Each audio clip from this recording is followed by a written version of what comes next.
Hello again, everybody. This is James Bartley, and you're watching and listening to the Cosmic Switchboard Show. My special guest today is Paul Ponsson from France. Paul is a veteran, longtime investigator, not only into the surface world, a geopolitical conspiracy, financial conspiracy, but to the greater behind-the-scenes metaphysical, esoteric aspects of it as well.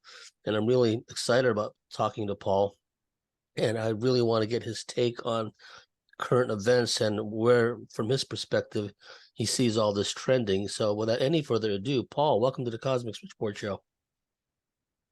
Well, thank you, James. It's really an honor for me because I've been following your work for many years. And in fact, it's some of the best work you can get on the internet. It's serious, your shows are serious, and the guests are very good. So it's really an honor for me to be here. Thank you. Well, the pleasure and the honor is all ours, Paul. Well, if you don't mind, tell the audience a bit about your background and how you came to be the investigator that you are. Okay, well, to cut a long story short, I'm half French, half British. And basically, when I was younger, I was very interested in aeroplanes. And I was in school in Britain, in London, in the UK. And when we were 7 years old, we used to go to the local library. And I was looking for books on planes, the Osborne books and all that, and quite well known in England. And one day I just came across a book on UFOs, the Osborne Guide on UFOs. So I was very interested in all that and really fascinated, especially with the Kelly Hopkinsville story. There was a vote in that book. So anyway, afterwards, I moved back to France. Things got lost, but I still kept that fascination for UFOs. Then there was the 1990 UFO waves, and I was a young kid in Belgium. I was a young kid, so they spoke a lot about it because it was in France and Belgium, especially in Belgium, but also in France, although there was less media attention. So I kept being interested in all that. And then when I was 11, I got to meet my grandmother, who was a medium, who was a spiritualist. So we started to speak about ghosts and everything and all her experiences. So I was really taken in by all that because I didn't meet her till I was 11 years old. So really taken in by all that. And then everything continues, but my interest as such got sparked in August 1994. I was in W.H. Smith, which was the English bookshop in Paris, looking for books again, and in fact looking for scientific and medical books because I've always been very interested in sciences, natural sciences, animals. And amongst the natural science books, I found a book called The Complete Guide on Mysterious Beings by John Keel. And since finding that book, everything exploded, and I've just been interested in UFOs, aliens, the supernatural presence, secret societies, how the world really works since then. And gradually I've gathered more and more information. I did my memoir for my master's degree in scientific journalism on the subject of UFOs, in fact, because I was so interested in all that. And the person who did it, the maître de thèse, I don't know how you say it in English, the person who supervises your memoir, was open-minded, so he actually got it through, and that was very rare because in France there's the university system is quite close-minded. So anyway, I graduated as a scientific journalist, and I did various jobs in different news organizations, and also in the French railways, of the communication services and all that. But I couldn't quite get off the subject of UFOs and how the world worked. Then basically in 2006, 2007, lots of things happened in my life, and I changed completely. I bought a small business, a small bookstore, and specialized in physical subjects. From then on, I got to meet different French researchers. I also did my own research, meeting abductees, contactees. I've also had a few personal experiences. So basically, that's how I got to do my research.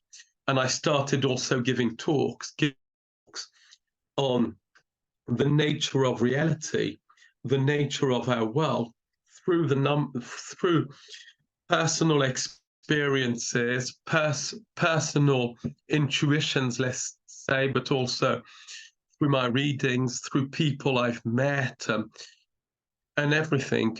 And since then, I haven't stopped. I work on UFOs all my free time, basically, on the supernatural presence, all my free time. I've also written 4 books in French on the subject.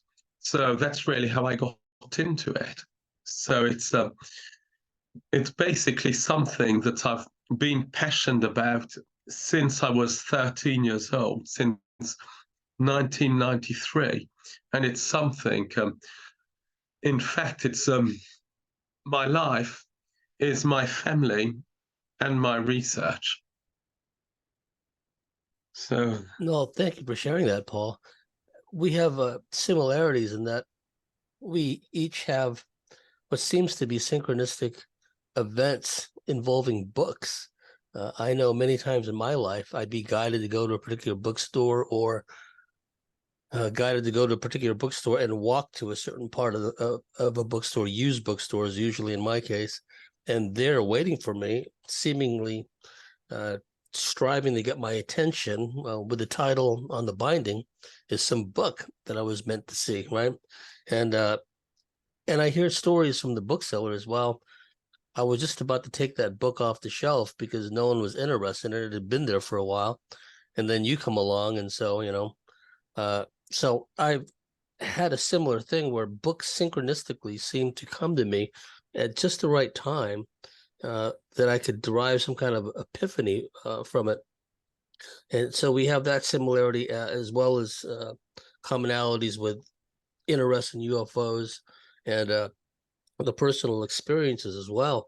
When did you start to get the impression that the UFO cover-up, if you will, and the ancient understanding of non-human life forms, of aliens, of the gods, if you will, where you realize that there was a connection between what was happening in the surface world, the geopolitical aspects going on the surface, this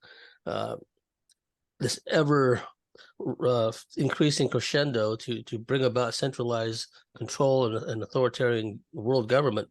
When did it dawn on you that there seemed to be some kind of connection with a non-human element?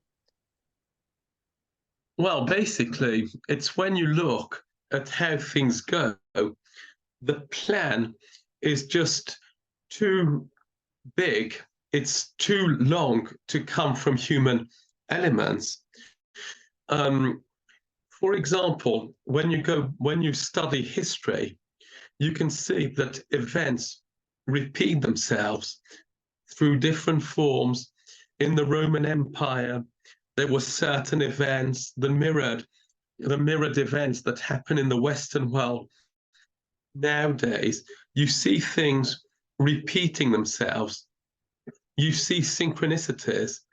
You also see how the events are interconnected. You can see that without past events, some events, contemporary events, could not take place. So you see, it's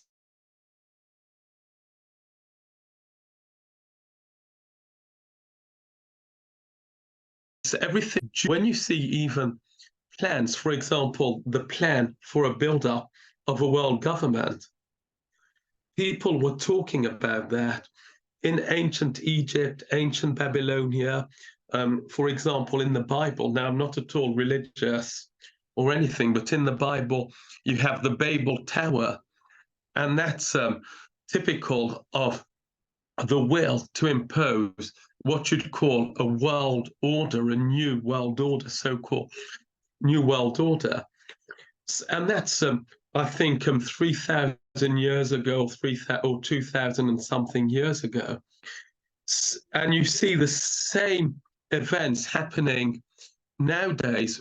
When you look at the British monarchy, they wanted also to impose in the Elizabethan times, Elizabeth I, this form of new world order with all the concepts such as British Israelism, New Atlantis, etc. So so there seems to be this plan that's building up that goes back from ancient times, and it seems to be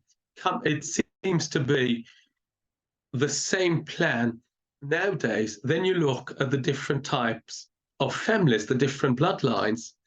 Basically, people have done researches and they've shown that more or less all American presidents, including Trump and Biden, descend from European royalty. Now, that's not a coincidence.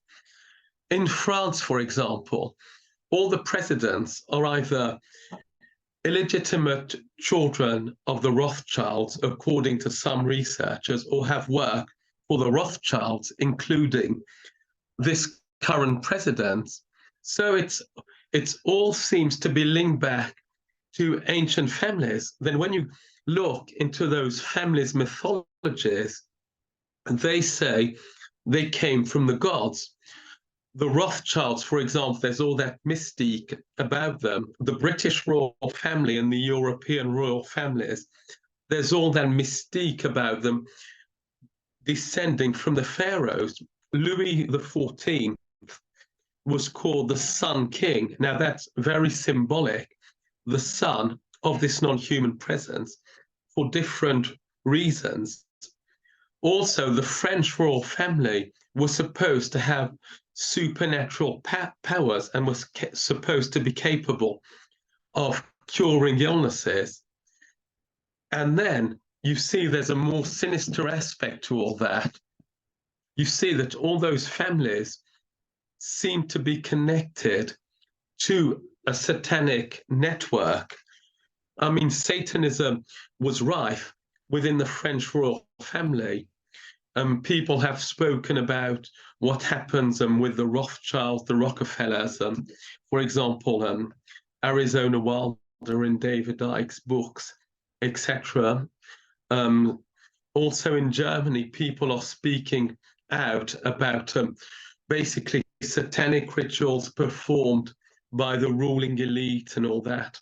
So it's in every country in the world, there's this satanic connection, and this connection of the so-called elites coming from the gods. Even the Chinese and the Japanese emperors said they descended from the gods, basically. The Japanese emperor is still considered like gods on earth. And then you have this mystique behind them.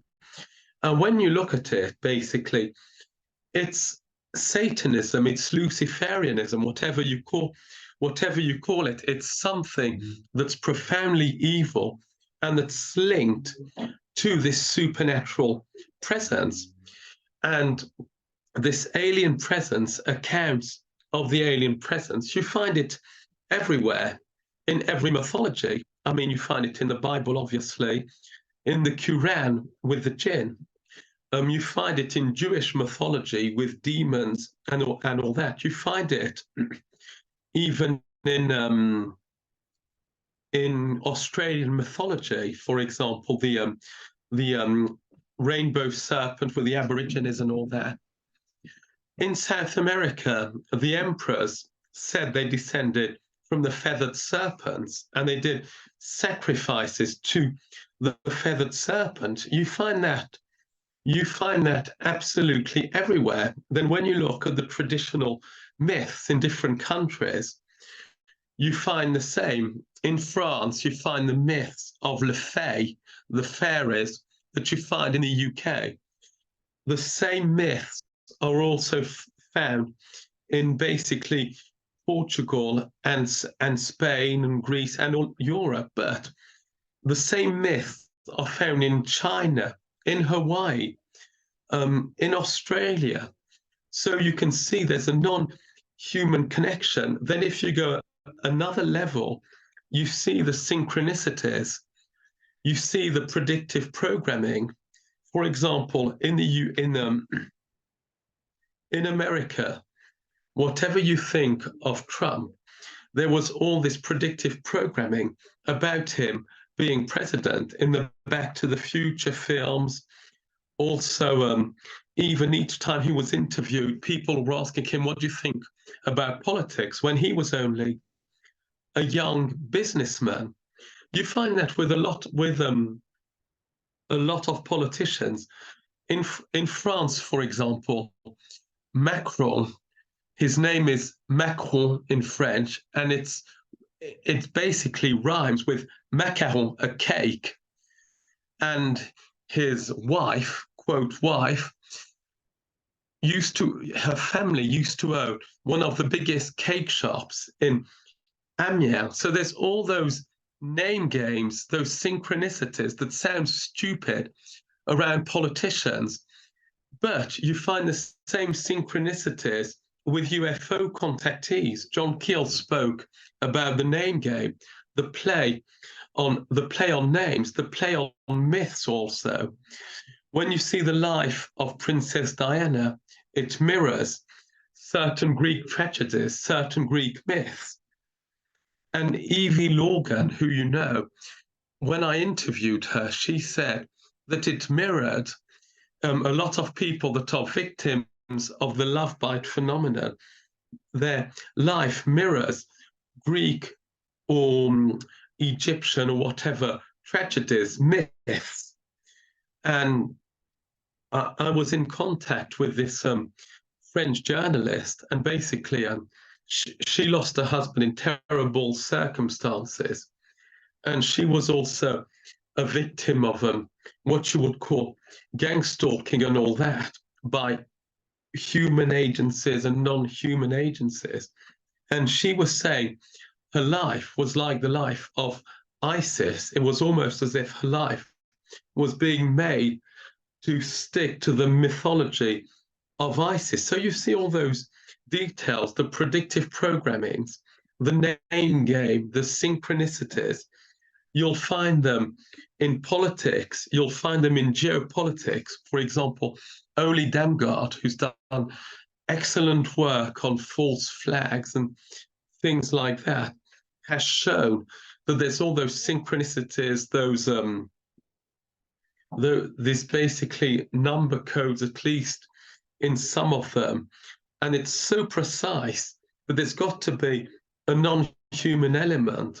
There's got to be something that controls this reality. And then you go into concepts like the holographic universe, the Mandela effect, and all the way reality is manipulated. And you see that something that's pulling the string is manipulating this reality.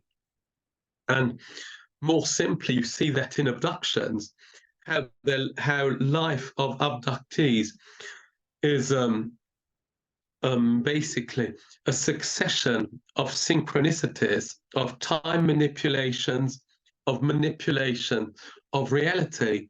About 2 years ago, I interviewed an American lady, Lisa O'Hara, And she said that in some of her abductions, she was actually returned before she was taken. So you see time manipulation.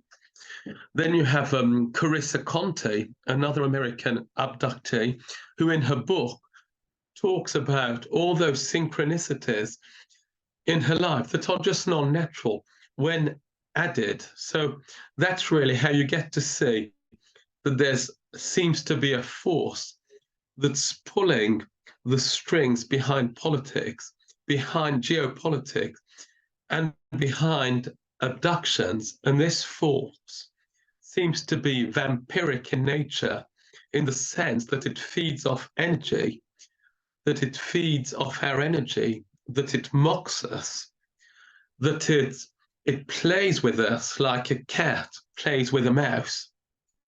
So then you come to conclusions that aren't necessarily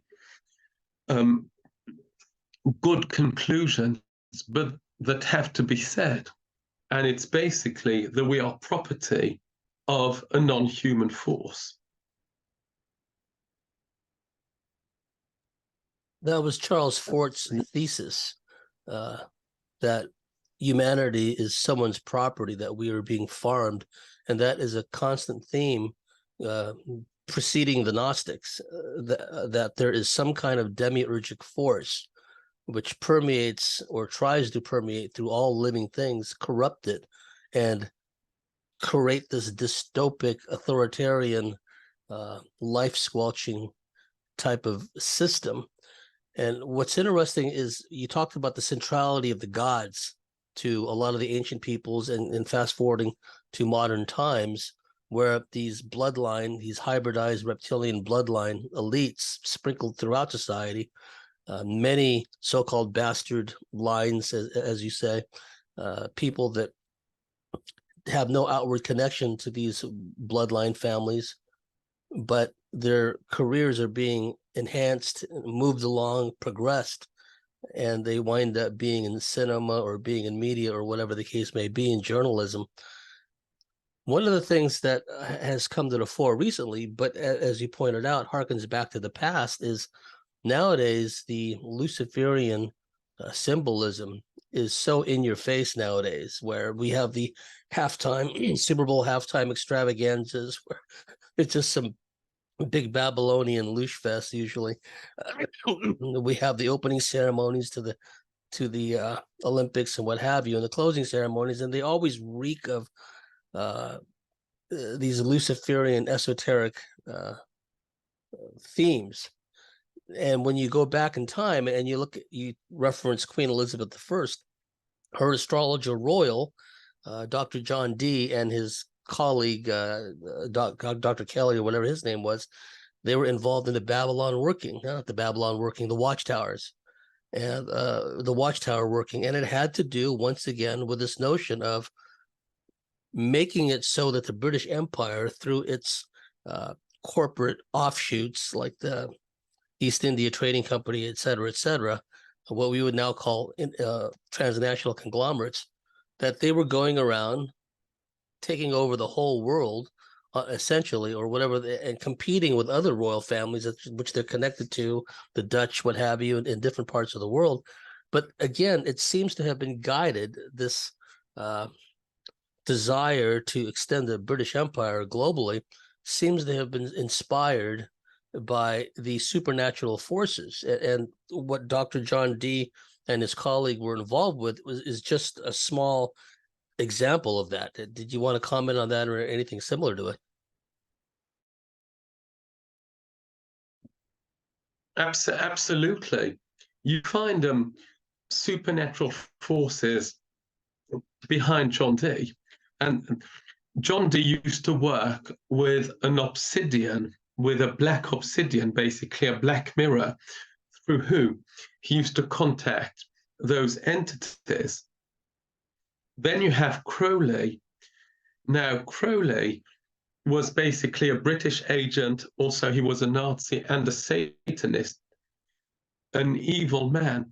And he basically was in contact with non-human entities such as Lamb, etc. There's also a link between Crowley and the Philadelphia experiment and the Loch Ness Monster, because he rented Boleskine or owned Boleskine House not far from the loch, and he experimented with time, and he seemed to have opened dimensional portals, which in part explain why people see things in the loch, because not a portal can lead to other dimensions, but also can lead back in time. And his magic was was also in the Philadelphia experiment. Take 9/11. 9/11, you have the work of Sherwood Ken Bain, which shows that it was an enormous Crowleyan magic ritual dedicated to Sirius, dedicated to Osiris. Again, in 9/11, you find even an allusion to Crowley with the sheriff around where, not the sheriff, the person that was the head of the FBI around where Fly 93 crashed was called Tom Crowley, like Aleister Crowley. Now, does that mean he was involved or anything? Not at all. It's just synchronicity, manipulation of reality. Doesn't mean those people are involved or anything. Reality is manipulated by forces so that it sticks to this Crowleyan aspect. Also, Flight 11, Flight 77, Flight 93, etc.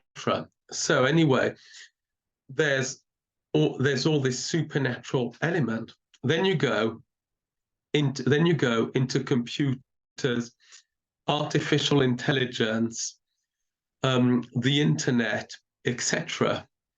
Now, basically, the screen, the television screen, was discovered through a person, Sir William Crookes, who invented the tube cathodique in French, cathodic tube, I think it's called in English, which was basically behind old televisions. And he invented that tube to communicate with spirits, to communicate with the dead. According to experts in the domain of screens, those old screens used to open portals, and the new screens, the flat screens, open more portals. Now, when you look at the technology behind computers, the microchip, as it's known nowadays, it comes from the Roswell crash, according to the work of Philip Corso, that seems to have been a staged event by those non-human entities to basically get certain technologies into the public domain through the military-industrial complex, not for the betterment of mankind, but to manipulate mankind through artificial intelligence and everything. Now, when you look, so there's this alien origin with the computers. And when you look even at smartphones, at computer screens, they're black, and they mirror the black mirror of John Dee. And when you look also at what's behind the screens, etc., symbolically, people that are hooked onto computers all day long, that are addicted to computers, are hooked onto another world.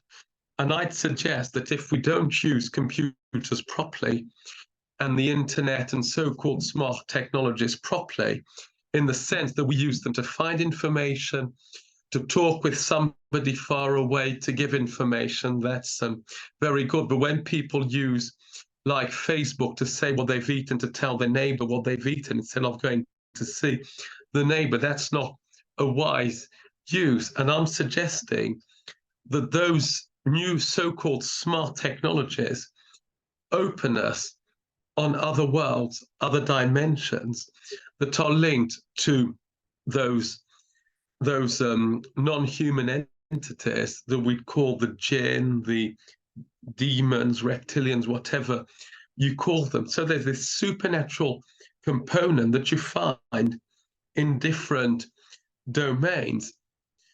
And that's really something that's really interesting. You find in science, you find in politics, in geopolitics, the occultic elements, and also you find you find those supernatural elements and this non-human presence everywhere. And then you go into more synchronicities.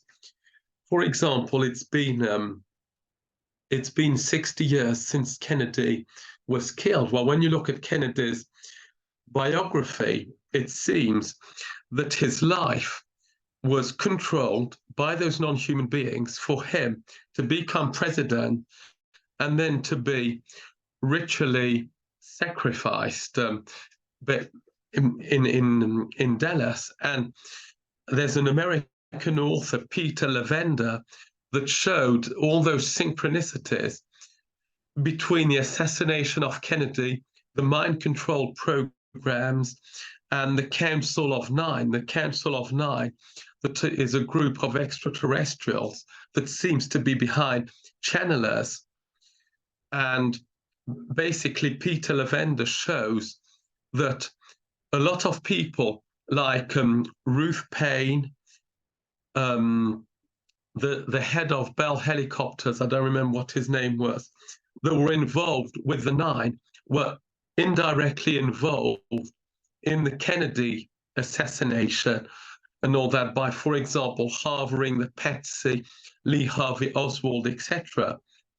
So you start to see that there's all those synchronicities and this non-human element behind all that. So it's so there's something supernatural, something occultic that underlines all major events, and that something occultic is this non-human presence, in my opinion, anyway. That's a lot to unpack there, because it shows the linear and at times advanced progression from the past blending into the future. Crowley believed himself to be a reincarnation of Edmund Kelly, who was working with Dr. John Dee. And also we have Crowley and his magical workings. For example, the Stele of Revealing, where his wife, you're familiar with the story at the Cairo Museum, I think it was, she was overcome by some kind of force that momentarily possessed her. She walks over to the Stele of Revealing. I forget what number it was. Could have been Stele number 93. I can't remember if it was Robert Anton Wilson or somebody, but somebody was making the connection with the 93 wave, the 93 current wave, that number, there's some kind of Kabbalistic, occultic aspect to it, similar in a way to 77 being a Kabbalistic number, because in the Crowleyan scheme of things, his Thelemic brand of magic, where it seemed that he wanted to meld what he considered to be the best aspects from different disciplines, all connected at some level. But you have the Golden Dawn, you have the Enochian, harkening back to Dr. John Dee. Again, like I said, Crowley believed himself to be a reincarnation of Edmund Kelly, who worked with John Dee. He has the Stele, a revealing moment with his wife, and he realizes that he himself is a reincarnation of one of the adepts that are depicted in the Stele Revealing, and that Stele Revealing reeks of outer space connections. You have the overarching image of Nuit, stretched out over the earth and her belly, the womb of the universe with all the stars, et cetera, et cetera. And Crowley was an absolute believer in extraterrestrial life. In his writings, he talked about, the purpose behind the symbolism part of it, of standing in the circle and standing in certain geometrical, sacred symbols, if you will, during the invocations and the workings, was a point where an alien intelligence could focus on Earth, and he would be the conduit between the two, right? So, and Crowley always talked about the crowned Horus, the crowned and avenging sun, and that November, historically, October, November, historically brings about these epochal changes you think of the Bolshevik Revolution, of course, in October, November time frame. And so when all of this started happening with October 7th and in Israel, et cetera, I knew we were headed once again in that direction that Crowley talked about, the new eon of Horus, the crowned and avenging sun, and that Horus, his manifestation for that time frame associated with Mars, associated with November and October, et cetera, was a harbinger of things to come, as far as like wars and rumors of wars and et cetera. And a quick point, and I'd like your thoughts on this too. You brought up Kennedy and Roswell. I have come to the tentative conclusion we're all allowed to make hypotheses, right? And I believe that one or more ET races conspired to create this huge Trojan horse operation that we know as the Roswell event. Absolutely. Because there had been crash retrievals of alien craft before then. But what Roswell represented was a bonanza in the form of back engineering, because the craft conveniently exploded in midair, showering the debris field with technology and wreckage they otherwise would not have been able to access. And as Philip Corso and others have pointed out, along with this strange material, fall-like material with super strength and tensile memory and other unusual, extraordinary properties, there were items in the debris field which could be likened later on to what we would call fiber optics, microcircuitry. And you talked about the microcircuitry from Roswell. You fast forward to the treatments today, the nanotechnology in these so-called treatments that have been rolled out the last few years. We know for a fact that some of the Roswell material was the micro engineering aspects, the microprocessor aspects of the alien wreckage was sent to MIT, where they developed and worked on miniaturization and microization, if that's a word. The former dean of Massachusetts Institute of Technology, Dr. Vannevar Bush, was one of the key members of MJ-12. And you look at what happened to Kennedy, I'm satisfied, and this is just me, and I felt this for some time, that the assassination of President Kennedy was an extreme step to take if it only had to do with Cubans and Castro and the Bay of Pigs and wanting to break up the FBI, the Mossad involvement. It had to be something bigger than all of that.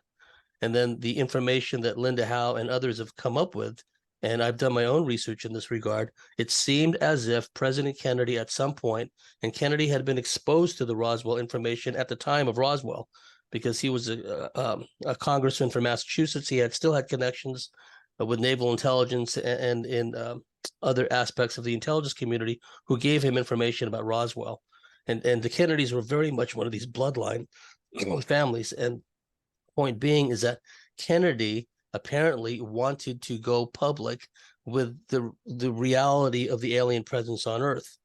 You look at E. Howard Hunt, apparently, according to his lawyer, the reason that Kennedy was bumped off was because, according to E. Howard Hunt, one of the plumbers in the Nixon Watergate scandal and longtime CIA operative, the reason he was killed was Kennedy was going to reveal the alien presence.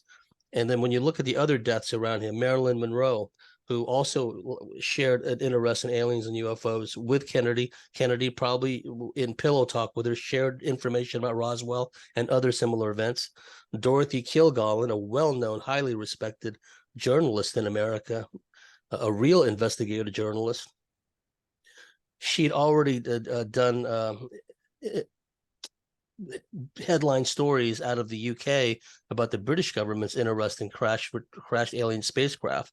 So her interest in UFOs preceded what happened to John F. Kennedy, and Dorothy Kilgallen was firsthand investigating the Kennedy assassination. She knew Jack Ruby personally, was in the courtroom when a lot of that was going on. She was conveniently suicided and murdered also. So, and you look at Secretary of Defense James Forrestal, one of the original Majestic 12ers, who apparently had a meeting with the alien, one of the survivors from Roswell or another crash, and the alien told him telepathically, this is just the start. More of us are coming, and some of the aliens coming later are going to be hostile, right? And of course, those hostile aliens were already on Earth. Point being is that something had to be drastic enough to want to remove a sitting president, because they could easily have kept Kennedy in office, surrounded him by minions and minders, and then they could have affected any change they wanted to through Kennedy. So it was not just that he blackmailed the mob, he double-crossed the mob who got him in to the presidency, played a big role. That was just a part of it. But the fact that he wanted to go public with the alien presence, that was a tipping point. That was a line that should not be crossed as far as the control system is concerned. I'm satisfied that he was killed because of the alien connection. Your thoughts on that or anything else? Absolutely. The alien non-human presence is the biggest, and it's quite paradoxical. It's the biggest taboo, and it's also the most manipulated subject in history, basically. Now, I'm going to elaborate on it's very, very important. People have died all over the world for wanting to expose this science. Kennedy, I totally agree with you, was killed in part through that. And there's other reasons, of course, but in part it was, and the main reason was definitely that plus ritual aspects to his death. James Forrestal also, but it's a worldwide phenomenon.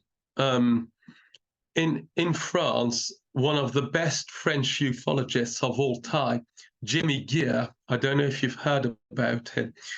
He was the first one to talk about the grey presence in France, and he translated the John Lear papers in the 90s, did lots of field work. Best French ufologist, in my opinion. He was murdered. He was poisoned, basically, when he was starting to talk about the reptilian presence and all that. So that was a tragedy. In France, there's also this journalist, Claire Severac. She wrote lots of books on chemtrailing, on spraying, on the medical conspiracy, and she was open to UFOs. She died very mysteriously of a basically a fast spreading cancer, like Dr. Carla Turner in the USA, etc. So French deaths of people that are trying to give truth about UFOs are frequent everywhere.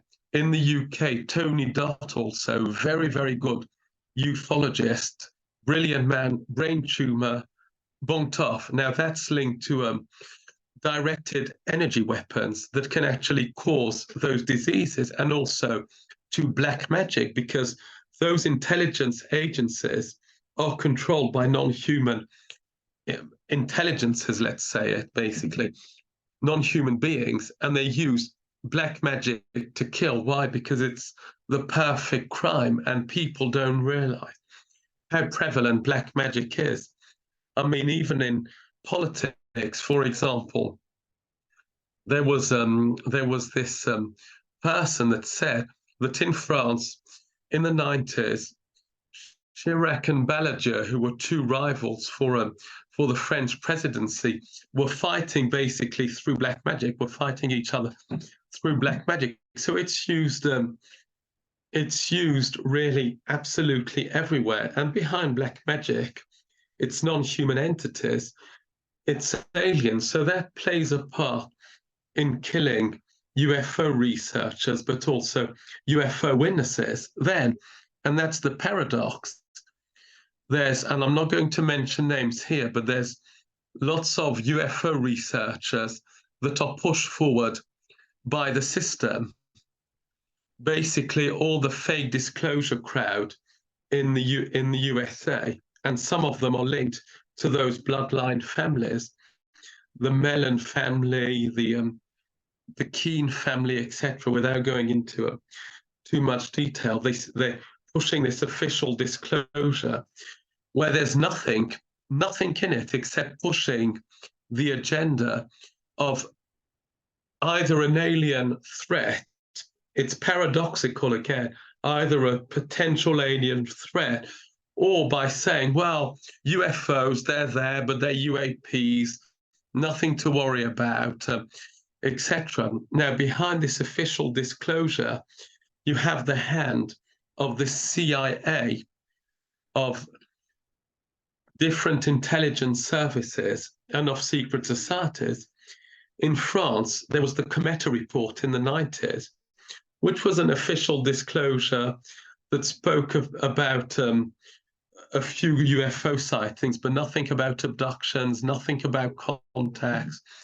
And the message was the world has to unite to fight against a potential hostile alien presence or an invasion, basically. Now, there's no invasion, in my opinion, to have, because the aliens are here already. They control the affairs, so there's no invasion to wait for. The invasion is done. As Dr. David Jacobs says, it's not an invasion, it's an occupation.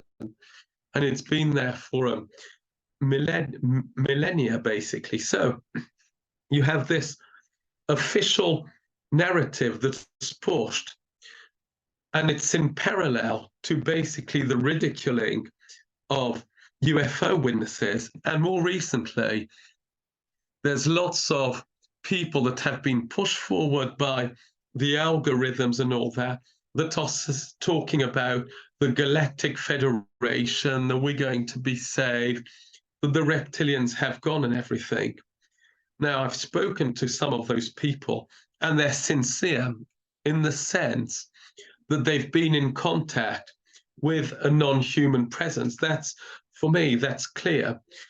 That when they talk, you can feel that they're sincere. But in my opinion, having read John Keel, having also spoken to lots of contactees and channelers who've been deceived by aliens, well, a lot of them have been deceived by aliens, interdimensionals, crypto-terrestrials, jinn, demons, whatever you call them, who are posing as so-called space brothers, as so-called beings of light. So basically, they're being manipulated by forces they don't understand. And their narrative is being pushed by the algorithms, artificial intelligence, etc., to be on top of all that. One example also, and people won't like me for saying it, but John Mack, Dr. John Mack, I loved his research and everything. He was a very brave man, very open-minded, for speaking about the alien abduction phenomenon. That you can't take that away from him. I mean, in his position, who do then now? Who do that now? So, very brave man. But there's always a but. In my opinion, he was deceived by the alien beings who were talking through the abductees, and also unknowingly by the CIA, who financed his work without him knowing it, through the Noetic Institute and all that. There's a very important book by Paul and Phil Collins, I think, two brothers, who talk about how he was financed unknowingly by the CIA. But anyway, at one point, he started to realize that he had been deceived, that he was being deceived by the non-human presence, and also possibly by human agencies. And according to a French UFO researcher, I don't know if it's true or not, he was going to talk about, he was going to mention reptilians at a UFO conference. Well, he didn't get. He was more or less killed in very suspect circumstances in London. The official story doesn't add up. So it's almost as if John Mack, without realizing it, was being controlled by the aliens. Then at one time, he realized what had happened because he was a very intelligent man, very brave man. He realized, and he was going to speak. And basically, they just killed him. And that's what happens a lot. And even there was a pilot that was working on Roswell, I think, in the 90s. And he was uncovering lots of information on Roswell. And according to a French UFO researcher who worked with him, he was one day taking off when his wheels came off. He managed to land his plane, but he stopped all his researches on Roswell, and he was going apparently quite far. So definitely there's the will of the powers that be to totally put the dampers, to mettre sous le boisseau in French, to cover up the UFO phenomenon on one hand. And on the other hand, they want to control the narrative to either push the fake alien invasion and the fake savior programming. And we can go into that if you want to. The fake alien invasion, fake apocalypse, etc., that ties in with what's happening in Israel and Palestine at the moment. And it also ties in with the Blue Beam Project. That's something that's, in my opinion, very real, although perhaps not as Serge Monas described it in the 90s, because he didn't have all the elements we have now, but there's something very real to it.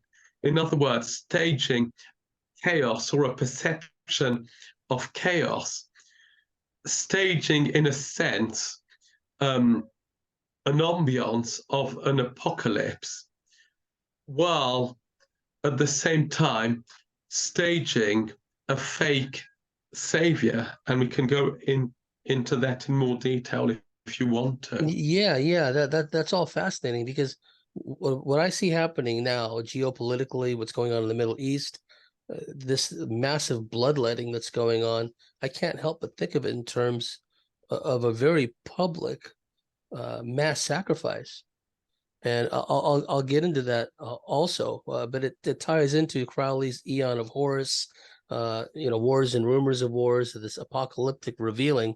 And you're probably familiar with the Gods of Eden book written by William Bramley, and that he just lays it out in that book.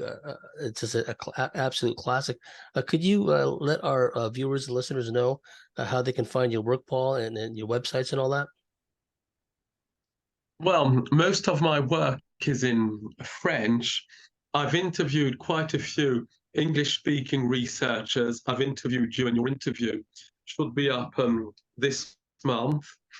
I've interviewed Evie Logan, David Icke. I'm going to interview Ole Damgaard on Tuesday on the Israeli-Palestinian conflict. I've interviewed also Jerry Marzinski, whose work is fundamental, in my opinion, to understand the alien manipulation, to understand how we all manipulated in our everyday life. We could also go into that because it's really, really fascinating. So my work, it can be found on my website, au-delà-de-l'illusion.fr, that is censored from YouTube. So basically, if you have a link on YouTube, it won't work. So you can find me on my Odyssey, channel, which is called au-delà-de-l'illusion.fr, which is called, au-delà de l'illusion, beyond the illusion. And I'll send you all the links, and that's where you'll get all my work. That's great, Paul. You've been doing fantastic work. And to our dear listeners and viewers out there, if you like what we do, if you believe what we do, please go to thecosmicswitchboard.com, sign up and become a member, and we'll see you at the top of the member segment.